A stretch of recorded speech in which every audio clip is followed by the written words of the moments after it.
сказаниях нардского эпоса великого наследия осетинского народа говорится о том, что после смерти одного из главных героев эпоса, Батраза, Бог уронил на землю 3 слезинки, на месте которых образовались затем святилища.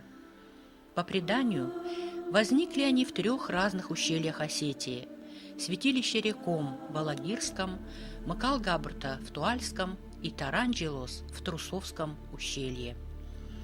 Поскольку время, которое нашло отражение в эпосе, относится, безусловно, к очень далекому прошлому, исчисляющему не одно тысячелетие, то, соответственно, такими же древними являются и названные культовые места, кстати, по сей день свято почитаемые осетинами. Поэтому и хочется начать свой рассказ об одном из этих живописных ущелий, Трусовском, именно с этого неоспоримого факта, что с самых незапамятных времен люди, обитавшие на этой земле, молились своему древнему божеству, а поскольку эта традиция передавалась из поколения в поколение, то несомненным является и то, что этим древним народом, жившим в Трусовском ущелье, были предки современных осетин, легендарные нарды. Кроме того, исследователям, изучающим древнюю историю человечества, известны племена, жившие на Северном Кавказе в XIV-XVI веках до нашей эры, носящие имя Тырше, что соответствует осетинскому названию Трусовского ущелья Тыршегом. Существование осетинского этноса в Трусовском ущелье доказывается исключительно осетинской топонимикой и множеством памятников материальной культуры.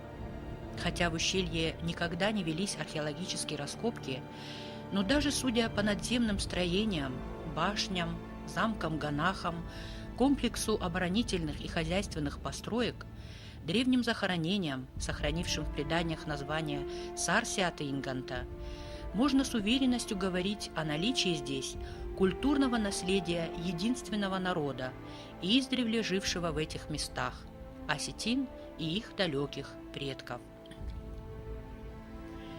Если взглянуть на физическую карту Осетии, можно заметить, что Трусовское ущелье расположено между главным и боковым хребтами Кавказских гор.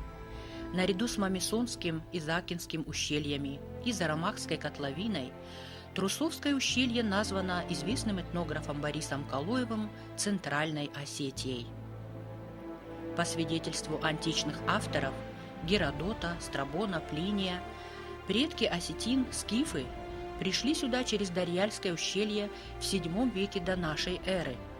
Еще раньше, в эпоху бронзы, здесь жили, как мы уже говорили, мифические нарты Сарсиата, наследие которых представлено в знаменитом казбекском кладе, относящемся к кубанской культуре, и отдельных уникальных изделиях того же периода, найденных в селах Трусовского, Гудского ущелья и Ухата. Как гласят предания, Трусовское ущелье 7 раз опустошалось и заселялось вновь. Так известно, что в IV веке нашей эры причиной ухода отсюда алан было нашествие гуннов, а в V-VII веках аланы вновь стали строить здесь свои замки и укрепления. Новая массовая миграция была вызвана нашествием татаро-монголов в 1233 году, а в 1395 году Алания была окончательно разгромлена, и тогда вновь опустело Трусовское ущелье, и лишь в XV веке здесь обосновались предки современных трусовцев. По сведениям Вахушти Багратиони, в XVII веке в Трусовском ущелье было уже 8 осетинских сел. К этому периоду относится и большинство архитектурных памятников, сохранившихся здесь.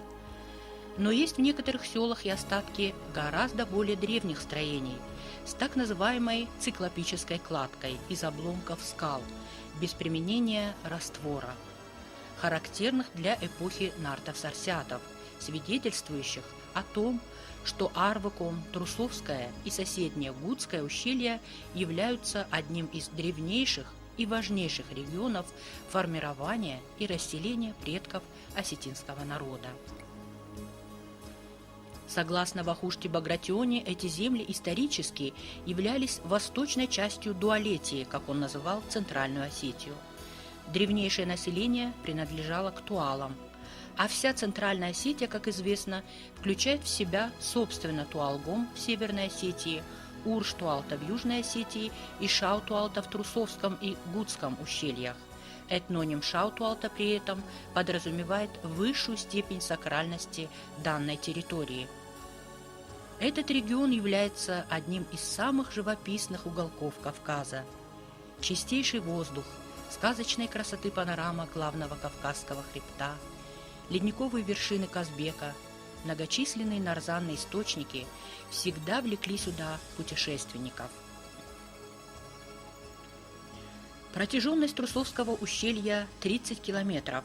В нем до недавнего времени было 13 осетинских сел: Шивраута, Реш, Уаллак и Даллак-Деш, Теп, Джимара, Сосолта, Бурмашек, Каратыкау, Абана, Шуатиш, Четуэтыкау, Четырш.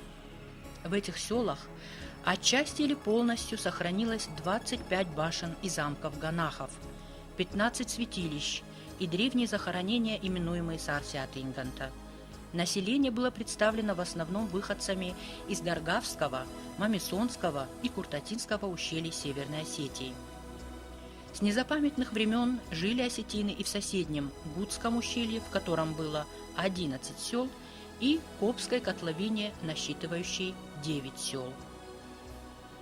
Осетинское население указанных ущелий всегда оставалось однородным.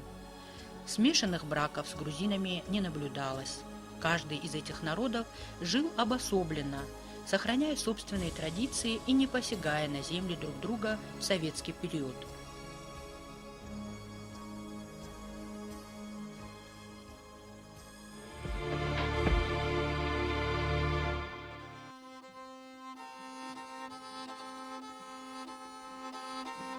До 40-х годов XX века в 33 осетинских селах Трусовского, Гудского ущелья и Копской котловины проживали представители 80 осетинских фамилий, и было более 700 жилых домов с населением более 2000 человек.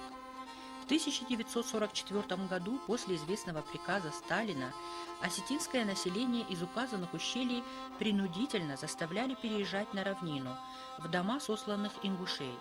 Судьба этих вынужденных переселенцев первой волны оказалась незавидной, так как не успели трудолюбивые горцы там обосноваться, как последовал приказ Хрущева вернуть ингушей в свои дома. Осетины, проявившие небывалую храбрость и героизм на войне, потерявшие каждого второго солдата на фронте, оказались без вины виноватыми и были во второй раз выселены на новые места. Вернуться на родину в горы им не было позволено. По этой причине сократилась тогда численность населения и в других осетинских ущельях. Однако судьба Трусовского и Гудского ущелий оказалась наиболее трагичной и бесконечно несправедливой еще и по другой причине, которая, собственно, и является основной. Причина эта в том, что осетины вышеперечисленных земель, веками сумевшие отстаивать свою независимость, были в 1922 году против воли самих жителей распоряжением Сталина включены в состав Грузинской ССР, вначале как часть Южной Осетии, а затем отдельно от нее. Весь район был назван Казбекским районом Грузинской ССР. Тогда над судьбами 700 осетинских семей был занесен трагический дамоклов меч грядущих перемен. Безусловно, перекройка границ по усмотрению руководства страны были допустимы только при условии пребывания и Грузии, и Осетии в российском государстве. Осетия вошла в состав России в 1774 году единым народом, неразделенным на юг и север, вместе с указанными ущельями. При советской власти в Казбекском районе мирно сосуществовали рядом два народа – грузины и осетины. Жили обособленно и не мешали друг другу. Так как Казбекский район находится всего в 50 километрах от Владикавказа, то его населению как осетинской, так и грузинской национальности всегда было ближе и выгоднее всю сельхозпродукцию – сыр, масло, шерсть, картофель – вывозить для продажи или обмена в столицу Осетии, а не в Тбилиси, до которого расстояние более 150 километров. А также во Владикавказ уезжали работать и учиться не только осетинские, но и грузинские дети.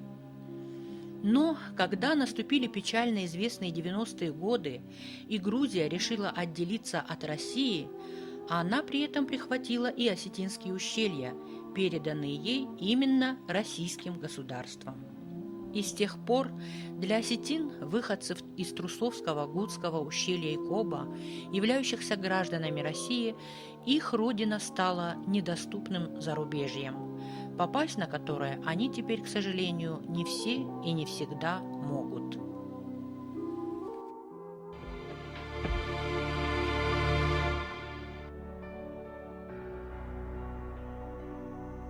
В нашем фильме мы используем съемки 2005 года, когда еще не был закрыт путь в ущелье, и осетины населяли дома Трусовского ущелья, собирались на свои праздники и не подозревали о том, что их ждет такое долгое, горькое, необъяснимое, неподвластное пониманию расставание. Жители осетинской национальности остались только в селении Коб и Бажилан. Гудское ущелье Кудыком опустило еще раньше, и это способствовало тому, что за Крестовым перевалом осетинская земля стала зоной туризма для Грузии. Здесь расположена известная горно-лыжная база Гудаури. Строятся новые коттеджи западного образца, приезжают туристы со всех концов света. И можно с болью в душе констатировать тот факт, что здесь теряются для нашей культуры бесценные свидетельства древней жизни наших предков – башни, замки, святилища, некрополи. Все это теперь в руках не наследников, создавшего их народа, а в руках тех, для которых чужая история никогда не станет святой и бесценной, и которые будут безжалостно уничтожать память о когда-то жившем здесь народе. От Северной Осетии эти земли отделяют всего 54 километра. Путь в селение Коб и Трусовское ущелье начинается с Дарьяльского ущелья, означающего, как известно, врата Алан, так как этот участок издревле контролировался скифами, аланами, а затем осетинскими фамилиями Дударовых и Слоновых. За Дарьяльским ущельем следует Арвыком, что в переводе с осетинского означает «ущелье неба». Здесь находится древнее святилище Аларды, которому поклоняются осетины и во всех других ущельях Осетии. Затем, в 40 километрах от Владикавказа, находится районный центр Казбеги, в котором, по преданию, в конце XVIII века поселился осетинский генерал Сопокаты Казбек. Об этом сохранилась запись в газете «Терские ведомости» за 1830 год. Цитирую. «Управляющий горскими народами здесь генерал-майор нашей службы, родом из осетинской фамилии, называющий себя громким именем Казбека». Интересна еще одна цитата из газеты «Кавказ» за 1855 год. В ущельях, прорезающих предгорья главного Кавказского хребта и по военно-грузинской дороге, разделяющей этот хребет на две части, гнездятся осетины, потомки древнейших обитателей Кавказа ассов или оссов. Как гласят осетинские предания, в Казбекский район уже после поселения здесь князя Казбека Сопоккаты и других представителей осетинских фамилий Салбиевых, Мириковых и Бедоевых, то есть в конце XVIII века, направлялись в ссылку или на службу грузины-мухевцы и ингуши. Так вокруг селения Казбеги образовалось со временем несколько грузинских и смешанных сел. Истинная Грузия начиналась от города Мцхета, то есть в 150 километрах отсюда, где, по сведениям путешественника Коха, еще в 1837 году находилась крепость для защиты прохода на грузинскую территорию. После присоединения Осетии, а затем и Грузии к России, Для удобства обслуживания многочисленных путешественников царским правительством России в населенных пунктах Чми, Казбеге, Коб и на Крестовом перевале были созданы почтовые пункты для смены лошадей и отдыха путников. По этой же причине часть территории этого района была отнесена к Душецкому уезду Тифлисской губернии. В то время деление земель на уезды и губернии было исключительно административным и при едином управлении российским царским правительством никак не влияло на общий уклад жизни местных жителей.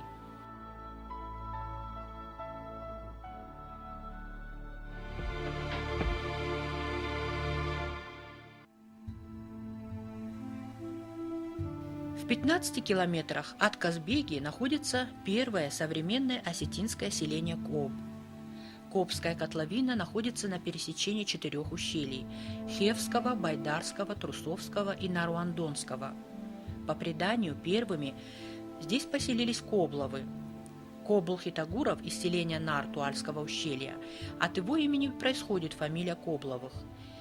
Его семьей были освоены земли в верховьях реки, которой они дали название Наруандон. Затем были заселены села Ухат, Далакау и Коб фамилиями Батаевых, Туаевых и Абаевых. В селении Коб до 1937 года на поляне за селом были древние захоронения. Сильнейшее наводнение размыло в том году берега, обнажив могилы и уничтожив большую часть некрополя. Сегодня местные жители называют его остатки сартыта, то есть памятники. По свидетельству старожилов и судя по былым размерам могильника, здесь было когда-то достаточно большое поселение. Найденные в захоронениях предметы указывали на принадлежность их предкам осетин. Однако ничего не известно о времени их жизни здесь, поскольку этого не знали и первые поселенцы, предки нынешних кобинцев, появившиеся в этих местах 300 лет назад. Достопримечательностью селения Коб является святилище Кобузуар.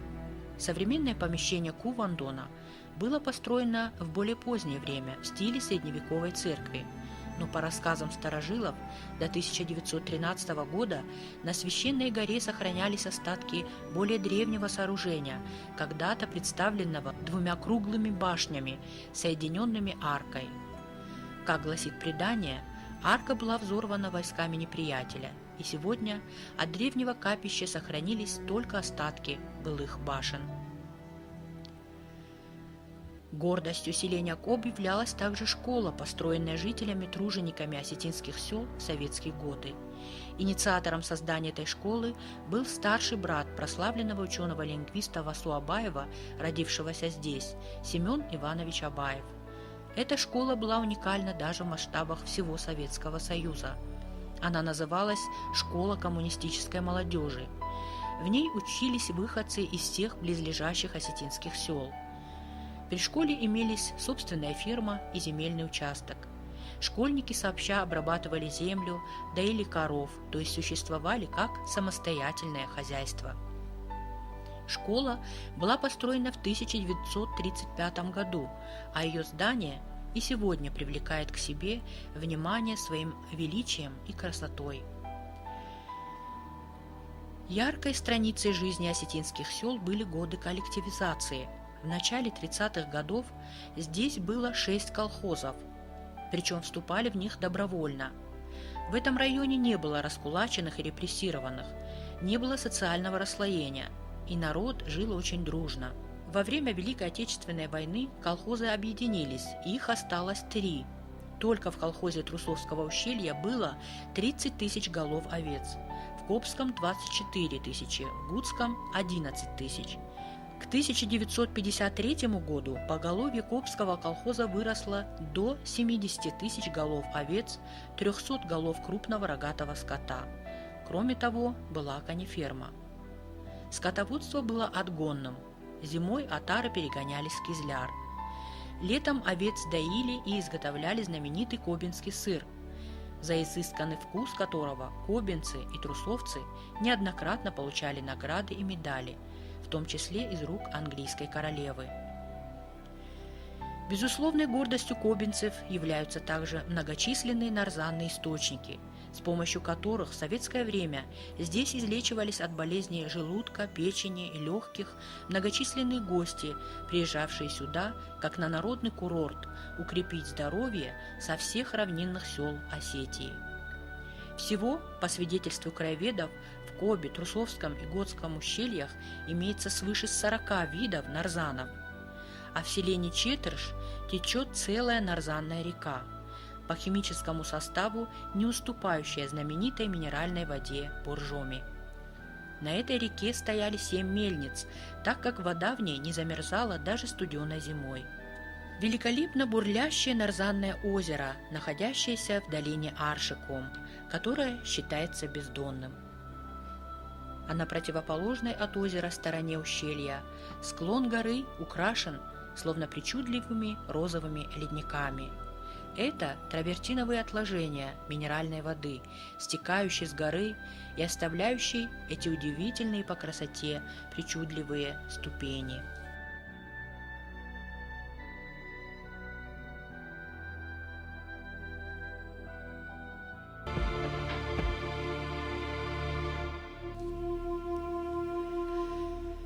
Гордостью и украшением Трусовского ущелья является средневековая крепость Четоевых, расположенная на естественном скальном выступе на левом берегу Шуатиш-Дона, у ее впадения в Терек. Кстати, воды могучего Терека также берут свое начало в Трусовском ущелье. Природа хорошо позаботилась об обороне Четойтакау. Подступы к нему чрезвычайно крутые, вершины и все склоны застроены оборонительными и хозяйственными сооружениями, примыкающими друг к другу. В совокупности они представляют стройную оборонительную систему. В фасадной стороне на высоте почти 3 метров от земли устроен входной проем. Толщина стен крепости около метра и более. Неподалеку от крепости на кладбище Четуй-Туалмарт был найден аланский надгробный камень с сирийско-несторианской надписью на осетинском языке, расшифрованный Турчаниновым, датированный 1326 годом. Кроме того, великолепные башни сохранились также в селениях Кара-Тыкау, Бурмашек, Абана, Джимара и других. Все они являются бесценными свидетельствами жизни здесь наших предков, взывающими к нашей памяти и сердцам. Четырехъярусная башня высотой 12 метров в селении Бурмашек еще в дореволюционное время превратилась в святилище и стала именоваться Зуармашек, в которой молились матери мира Мадмайрам. Уникальна также сохранившаяся в целости 17-метровая башня Гудиевых в селении Абана, а также остатки древнего дома, на стенах которого в незапамятные времена были высечены сакральные знаки и символы, оставленные предками. С каждым селением связаны многочисленные легенды о происхождении фамилий и живших здесь людях.